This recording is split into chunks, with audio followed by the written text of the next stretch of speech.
અને તેની ઉપર બહુ જ જાતના વાદ વિવાદો થઈ રહ્યા છે અને પોલીસ ઉપર આક્ષેપો લાગી રહ્યા છે કે પોલીસે એક મહિલાને માર્યું, બધી સિમ્પથી મહિલા બાજુ.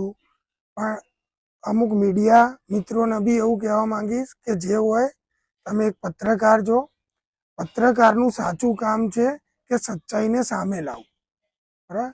તો ખાલી પોતાની ટીઆરપી વધારવા માટે તમે ખાલી પોલીસે આમ કર્યું, પોલીસ માટે તમે 10 શબ્દો ખરાબ બોલશો, પરંતુ એ મહિલા ખોટી છે, તેના વિડીયો પુરાવા બી વાયરલ થઈ ગયા છે, છતાં બી એક બી પત્રકાર જે ટોનમાં પોલીસ વિશે ખરાબ બોલે છે એ મહિલા વિશે ખરાબ નથી બોલી શકતો. એ મહિલા ખોટી છે છતાં પણ. અને આપણા જે ધારાસભ્ય છે જિગ્નેશભાઈ મેવાણી, જે દર વખતે એક જ વાત કહેતા હોય છે કે 8 ચોપડી પાસને એ વિડીયો મોકલો, એ મહિલાથી આઈ કાર્ડ પડી ગયું.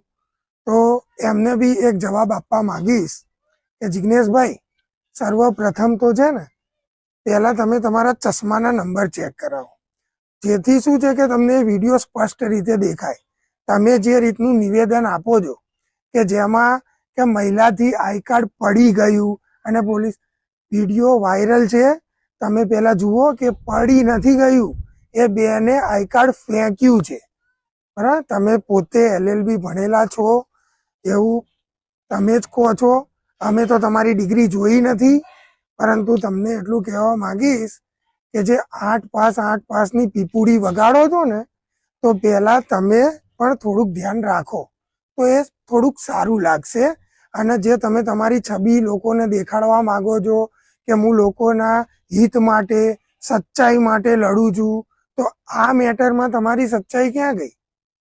તમે સચ્ચાઈનો સાથ એટલે ના આપ્યો કારણ કે તમારી ડર્ટી પોલિટિક્સ આવા મુદ્દોથી જ ચાલે છે કે પોલીસને ખોટી રીતે બદનામ કરવી અને 8 ચોપડી પાસ કરીને માનનીય નાયબ મુખ્યમંત્રી હર્ષભાઈ સંઘવીને ટાર્ગેટ કરવો, જેથી તમે ડ્રીમ લાઇટમાં આવો.